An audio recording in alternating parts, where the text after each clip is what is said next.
আজকে শ্রীমদ্ ভগবতের তৃতীয় স্কন্ধের দ্বিতীয় ভাগের 20 নম্বর অধ্যায়, বিংশতি অধ্যায় মৈত্র বিদুর সংবাদটি আমরা দেখব। ইতিমধ্যে মৈত্র ঋষি বিদুরকে হিরণ্যাক্ষ বধের কথা বলেছেন, কিন্তু তা সত্ত্বেও আমাদের মনে হয় যে মৈত্র এবং বিদুরের মধ্যে আরও কিছু কথোপকথন হতে থাকবে, যার প্রেক্ষাপট হচ্ছে বিংশতি অধ্যায়। তখন শ্রী শৌনক জিজ্ঞাসা করলেন, হে সুদ গোস্বামী, এবার মৈত্র বিদুর সংবাদ হলেও আপনাদের এটা বুঝতে হবে, মৈত্র এবং বিদুরের মধ্যে যা কথা হচ্ছে তা কে বলছেন? সুদ গোস্বামী, সুখদেব গোস্বামী পরীক্ষিত মহারাজকে বলছেন। আর পরীক্ষিত মহারাজ সুখদেব গোস্বামীর মধ্যে পুরো যে কথোপকথন, এটা কে শোনাচ্ছেন? সুদ গোস্বামী শৌনক ঋষিকে শোনাচ্ছেন। তাই শৌনক ঋষি জিজ্ঞাসা করলেন, হে সুদ গোস্বামী, পৃথিবী কক্ষপথে পুনরায় স্থাপিত হলে জড়জগতে জন্মগ্রহণকারী জীবেদের মুক্তির জন্য স্বয়ম্ভূ মনু কী মার্গ প্রদর্শন করেছিলেন? ভগবানের ইচ্ছার বিরুদ্ধে ষড়যন্ত্র করার ফলে শতপুত্র সহ তার জ্যেষ্ঠ ভ্রাতার সঙ্গ যিনি ত্যাগ করেছিলেন, ভগবান শ্রীকৃষ্ণের পরম ভক্ত এবং সখা সেই বিদুরের সম্বন্ধে শৌনক ঋষি প্রশ্ন করেছিলেন। ব্যাসদেবের থেকে বিদুরের জন্ম হয়েছিল এবং তিনি তার থেকে কোনো অংশে ন্যূন ছিলেন না। এইভাবে তিনি সর্বান্তকরণে শ্রীকৃষ্ণের পাদপদ্মের আশ্রয় গ্রহণ করেছিলেন এবং তার ভক্তদের প্রতি অনুরক্ত ছিলেন। পবিত্র তীর্থস্থানসমূহে পর্যটন করে বিদুর সর্বতোভাবে কলুষমুক্ত হয়েছিলেন এবং অবশেষে হরিদ্বারে পৌঁছে তিনি সর্বশ্রেষ্ঠ পরমার্থ তত্ত্ববিদ মহর্ষি মৈত্রের সাক্ষাৎ লাভ করেছিলেন এবং তার কাছ থেকে নানা রকম প্রশ্ন করেছিলেন। তাই শৌনক ঋষি জিজ্ঞাসা করেছেন, মৈত্রের কাছে বিদুর আর কি কি প্রশ্ন করেছিলেন? শৌনক ঋষি প্রশ্ন করেছিলেন সুদ গোস্বামীকে, বিদুর এবং মৈত্রের মধ্যে যে বার্তালাপ হয়েছিল তখনই তা নিশ্চয়ই ভগবানের নির্মল লীলা বিলাসের আলোচনা হয়েছিল। সেই সমস্ত আখ্যান শ্রবণ করা ঠিক গঙ্গার জলে স্নান করার মতো, কেননা তার ফলে মানুষ তার সমস্ত পাপ থেকে মুক্ত হতে পারে। হে সুদ গোস্বামী, আপনার সর্বতোভাবে মঙ্গল হোক। দয়া করে আপনি আমাদের কাছে অত্যন্ত উদার এবং কীর্তনীয় ভগবানের কার্যকলাপ বর্ণনা করুন। এমন কোন ভক্ত রয়েছেন যিনি ভগবানের এই অমৃতময়ী লীলাবিলাসের বর্ণনা শ্রবণ করে তৃপ্ত হতে পারেন? নৈমিষারণ্যের মহর্ষিগণ কর্তৃক এইভাবে জিজ্ঞাসিত হয়ে রোমহর্ষণের পুত্র সুদ গোস্বামী, যার চিত্ত সর্বদাই ভগবানের অপ্রাকৃত লীলাবিলাসে মগ্ন ছিল, তিনি বললেন, আমি এখন যা বলবো দয়া করে আপনারা তা শ্রবণ করুন। সুদ গোস্বামী বলতে লাগলেন, স্বীয় দৈবী মায়ার প্রভাবে বরাহ রূপধারী ভগবান কিভাবে লীলাচ্ছলে পৃথিবীকে রসাতল থেকে উদ্ধার করেছিলেন এবং অবলীলাক্রমে হিরণ্যাক্ষকে বধ করেছিলেন, সেই কথা শুনে ভরত বংশজ বিদুর অত্যন্ত আনন্দিত হয়েছিলেন। বিদুর তখন মৈত্র ঋষিকে বলতে লাগলেন। বিদুর বললেন, হে পবিত্র ঋষি, যেহেতু আপনি আমাদের অচিন্ত বিষয় সম্বন্ধে অবগত, তাই দয়া করে আমাকে বলুন, জীবেদের আদি প্রজাপতিদের উৎপন্ন করার পর জীব সৃষ্টির জন্য ব্রহ্মা কী করেছিলেন? বিদুর প্রশ্ন করেছিলেন, মরীচি, স্বয়ম্ভূ মনু আদি প্রজাপতিগণ কীভাবে ব্রহ্মার নির্দেশ অনুসারে সৃষ্টি করেছিলেন এবং কিভাবে তারা এই জগৎকে প্রকাশ করেছিলেন? তারা কি তাদের পত্নীদের সহযোগিতায় সৃষ্টি হয়েছিলেন, অথবা স্বাতন্ত্র্যভাবে সৃষ্টি করেছিলেন, কিংবা সকলে মিলিত হয়ে এই জগৎ সৃষ্টি করেছিলেন কি? মৈত্রেয় বললেন, প্রকৃতির গুণোত্তরের সাম্য অবস্থা যখন জীবের অদৃষ্ট মহাবিষ্ণু এবং কালশক্তি দ্বারা ক্ষোভিত হয়, তখন মহৎ তত্ত্ব উৎপন্ন হয়। জীবের অদৃষ্টের অর্থাৎ দৈবের প্রেরণায় রজগুণ প্রধান মহৎ তত্ত্ব থেকে 3 প্রকার অহংকারের উদ্ভব হয়েছিল। সেই অহংকার থেকে পাঁচটি করে তত্ত্বের উদ্ভব হয়েছে। পৃথক পৃথকভাবে জড়জগৎ সৃষ্টি করতে অক্ষম হয়ে ওই সমস্ত উপাদানগুলি পরমেশ্বর ভগবানের শক্তি সহযোগে মিলিতভাবে একটি সুবর্ণময় অণ্ড সৃষ্টি করেছিল। সেই হিরণ্ময় অণ্ডটি অচেতন অবস্থায় 1,000 বৎসরেরও অধিক কাল কারণ সমুদ্রের জলে শয়িত ছিল।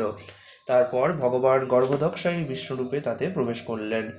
গর্ভোদকশায়ী বিষ্ণুর নাভি থেকে একটি সহস্র সূর্যের মতো উজ্জ্বল পদ্ম উদ্ভূত হয়েছিল। সেই পদ্মটি সমস্ত বদ্ধ জীবের অধিষ্ঠান স্বরূপ এবং প্রথম জীব সর্বশক্তিমান ব্রহ্মা সেই পদ্মটি থেকে আবির্ভূত হয়েছিলেন। যখন গর্ভোদকশায়ী পরমেশ্বর ভগবান ব্রহ্মার হৃদয়ে প্রবেশ করলেন, তখন ব্রহ্মার বুদ্ধির উন্মেষ হয়েছিল এবং সেই বুদ্ধির দ্বারা তিনি ব্রহ্মাণ্ডকে পূর্বের মতো সৃষ্টি করতে শুরু করেছিলেন। সর্বপ্রথমে ব্রহ্মা তার ছায়া থেকে বদ্ধ জীবেদের অবিদ্যার আবরণ সৃষ্টি করেছিলেন। তা 5 প্রকার এবং সেইগুলিকে বলা হয় তামিশ্র, অন্ধ্রতামিশ্র, তম, মোহ এবং মহাতম। বিরক্ত হয়ে ব্রহ্মা সেই অবিদ্যাময় শরীর ত্যাগ করেছিলেন। সেই শরীর রাত্রিতে পরিণত হলো এবং যক্ষ ও রাক্ষসেরা তা অধিকার করার জন্য তৎপর হয়েছিল। সেই রাত্রি ক্ষুধা এবং তৃষ্ণার উদ্ভবস্থল। ক্ষুধা এবং তৃষ্ণায় কাতর হয়ে তারা ব্রহ্মাকে ভক্ষণ করার জন্য চতুর্দিক থেকে ধাবিত হয়েছিল এবং চিৎকার করে বলেছিল, একে ছেড়ো না, একে খেয়ে ভালো। দেবশ্রেষ্ঠ ব্রহ্মা তখন অত্যন্ত ভীত হয়ে তাদের বললেন, আমাকে খেও না, আমাকে তোমরা রক্ষা করো। তোমরা আমার থেকে উৎপন্ন হয়েছ, তোমরা আমার পুত্র, তাই তোমরা যক্ষ এবং রাক্ষস নামে পরিচিত হও। তারপর তিনি সত্যগুণের প্রভাব দ্বারা দীপ্তিমান মুখ্য দেবতাদের সৃষ্টি করেছিলেন। তাদের সামনে তিনি দিবসের জ্যোতির্ময় রূপ পরিত্যাগ করেছিলেন এবং তারা কিরাচ্ছলে তা গ্রহণ করেছিল। ব্রহ্মা তখন তার জঘন দেশ থেকে অসুরদের সৃষ্টি করেছিলেন এবং তারা অত্যন্ত মৈথুনাসক্ত ছিল। অত্যন্ত কামোন্মত হয়ে তারা মৈথুনের জন্য ব্রহ্মার প্রতি ধাবমান হয়েছিল। পূজনীয় ব্রহ্মা প্রথমে তাদের দুষ্প্রবৃত্তি দেখে হেসেছিলেন, কিন্তু পরে যখন তিনি দেখলেন যে নির্লজ্জ অসুরেরা তার প্রতি ধাবিত হয়েছে, তখন তিনি অত্যন্ত ক্রুদ্ধ হয়েছিলেন এবং ভীত হয়ে দ্রুতবেগে পলায়ন করেছিলেন। তখন তিনি পরমেশ্বর ভগবানের সমীপবর্তী হলেন, যিনি তার শ্রীপাদপদ্মে শরণাগত ভক্তদের সমস্ত ক্লেশ দূর করেন এবং অভীষ্ট ফল প্রদান করেন। তিনি তার ভক্তদের আনন্দ দান করার জন্য তার অসংখ্য দিব্য রূপ প্রকাশ করেন। তখন তিনি পরমেশ্বর ভগবানের সমীপবর্তী হলেন, যিনি তার শ্রীপাদপদ্মে শরণাগত ভক্তদের সমস্ত ক্লেশ দূর করেন এবং অভীষ্ট ফল প্রদান করেন। তিনি তার ভক্তদের আনন্দ দান করার জন্য তার অসংখ্য দিব্য রূপ প্রকাশ করেন। ভগবানের সমীপবর্তী হয়ে ব্রহ্মা তাকে এইভাবে বলেছিলেন, হে প্রভু, এই সমস্ত পাপিষ্ঠ অসুরদের থেকে আমাকে রক্ষা করুন, যাদের আমি আপনার নির্দেশ অনুসারে সৃষ্টি করেছি, কিন্তু তারা মৈথুনাসক্ত হয়ে এখন আমাকে ধর্ষণ করতে উদ্যত হয়েছে। হে প্রভু, আপনি কেবল ক্লেশপ্রাপ্ত জনগণের ক্লেশ সংহারক, এবং যারা আপনার চরণারবিন্দের শরণ গ্রহণ করে না তাদের আপনিই ক্লেশ দান করেন। অন্যের মন যিনি সম্যক রূপে দর্শন করতে পারেন, সেই পরমেশ্বর ভগবান শ্রীহরি ব্রহ্মার ক্লেশ দর্শন করে তাকে বলেছিলেন, তোমার এই কলুষিত শরীর ত্যাগ করো। এইভাবে ভগবান কর্তৃক আদিষ্ট হয়ে ব্রহ্মা তার দেহ ত্যাগ করেছিলেন। ব্রহ্মার পরিত্যক্ত দেহ সন্ধ্যার রূপ ধারণ করল, যা দিন এবং রাত্রির সন্ধিক্ষণ এবং যা কামকে উদ্দীপ্ত করে। সমস্ত অসুরেরা যারা স্বভাবত কামুক এবং রজগুণের দ্বারা প্রভাবিত, তারা সেই সন্ধ্যাকে স্ত্রী রূপে গ্রহণ করল, যার চরণপদ্ম নূপুরের ধ্বনিতে শব্দায়মান, যার নেত্রদ্বয় মদবিহল, যার কটিদের সূক্ষ্ম বস্ত্রের দ্বারা আচ্ছাদিত এবং স্বর্ণ মেখলার দ্বারা বেষ্টিত, তার পয়োধরদ্বয়ে পরস্পর উপমর্দনের ফলে অত্যন্ত উন্নত এবং ব্যবধান শূন্য হয়ে শোভিত। তার নাসিকা ও দন্ত অতি সুন্দর, তার অধরে অতি সুন্দর এক হাসি খেলা করছিল এবং তিনি লীলাচ্ছলে অসুরদের প্রতি কটাক্ষপাত করেছিলেন। তার কুঞ্চিত কেশদাম ঘন শ্যাম বর্ণ এবং তিনি যেন লজ্জিত হয়ে নিজেকে আবৃত করেছিলেন। সেই রমণীকে দর্শন করে অসুরেরা যৌন ক্ষুধাবশত তার প্রতি অনুরক্ত হয়েছিল। তার প্রশংসা করে অসুরেরা বলতে লাগলো, আহা, কি অপূর্ব সৌন্দর্য, কি অস্বাভাবিক আত্মসংযম, কি মনোহর নবীন যৌবন! তার প্রতি কামাসক্ত আমাদের সকলের মধ্যে সে সম্পূর্ণরূপে কাম মুক্তের মতো বিচরণ করছে। সেই কুবুদ্ধি সম্পন্ন অসুরেরা প্রমোদাকৃতি সন্ধ্যাকে একজন যুবতী স্ত্রী রূপে বিবেচনা করে বহু প্রকার তর্ক বিতর্ক করেছিল। তারপর প্রণয়বশত শ্রদ্ধা সহকারে তাকে জিজ্ঞাসা করেছিল, হে সুন্দরী বালিকা, তুমি কে?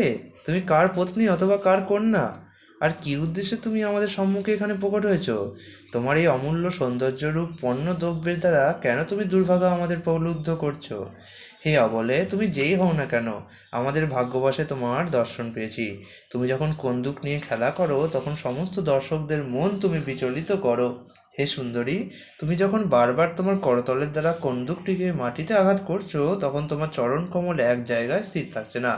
তোমার পূর্ণ বিকশিত স্তনের ভারে যেন তোমার কটিদেশ ভ্রান্ত হয়েছে এবং তোমার স্বচ্ছ দৃষ্টি মন্থ রয়েছে।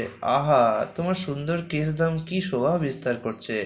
মূঢ়বুদ্ধি অসুরেরা এইভাবে সেই সায়ংকালে সন্ধ্যাকে তার মোহময়ী রূপে নিজেকে প্রকাশ করেনি এক সুন্দরী রমণী বলে মনে করেছিল এবং তারা তাকে বলপূর্বক অধিকার করেছিল।